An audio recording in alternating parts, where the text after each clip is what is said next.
ना होगा, और अगर सब मिलकर कोशिश करें तो रास्ता निकल सकता है। राजू के चेहरे पर एक उम्मीद की किरण जागती है। हाँ बाबा जी, अगर सब मिलकर काम करें तो हम पानी ढूंढ सकते हैं। हमने पहले कभी यह कोशिश ही नहीं की। लेकिन इतनी कठिन जमीन में नया कुआं खोदना आसान नहीं। मुश्किल जरूर है, नामुमकिन नहीं। अगर हम मिलकर काम करें तो ये हो सकता है। राजू खड़ा हो जाता है। उसकी आंखों में एक नई रोशनी है। तो फिर हम कल से काम शुरू करेंगे। मैं गांव के सभी युवाओं को इकट्ठा करूंगा। हम मिलकर नया कुआं खोदेंगे। यह कहते हुए वह शामू के साथ गांव के दूसरे युवाओं को बुलाने के लिए निकल पड़ता है। कहीं दूर से गरज की हल्की सी आवाज आती है, जैसे आकाश ने उनकी उम्मीदों की गवाही दे दी हो।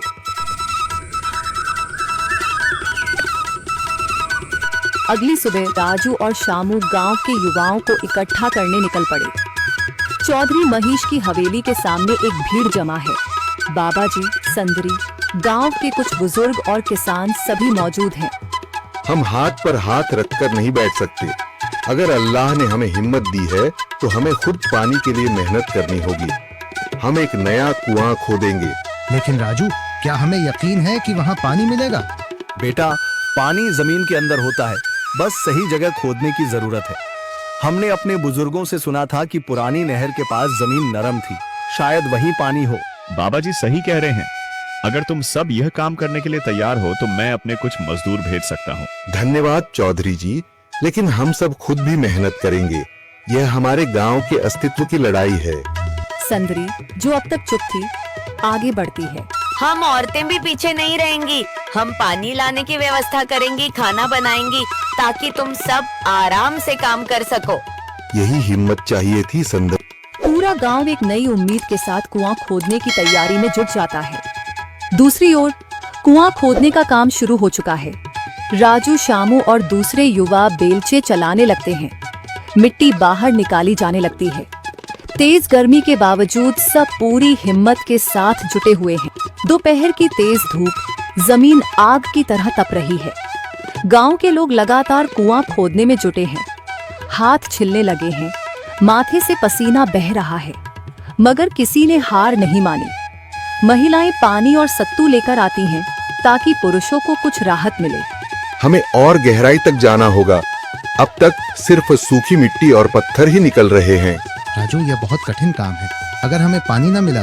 अल्लाह मेहनत करने वालों को कभी निराश नहीं करता बेटा। तुम सब अपनी कोशिश जारी रखो, पानी जरूर निकलेगा। हिम्मत मत हारो। अगर अब रुक गए तो फिर कभी पानी नहीं मिलेगा। सभी फिर से जोश में आकर काम में जुट जाते हैं, मगर सूरज की तपिश बढ़ती जा रही है और कई लोगों की सांसें तेज चलने लगती हैं। तभी एक तरफ से रामलाल और उसके आदमी हंसते हुए आते हैं। अरे भाई, तुम्हें लगता है कि जमीन तुम पर रहम करेगी? हाँ हाँ, ना समझ लोग, ये सब बेकार की मेहनत है। रामलाल, हमारा हौसला मत तोड़ो। अगर तुम मदद नहीं कर सकते तो कम से कम मजाक भी मत उड़ाओ। मदद?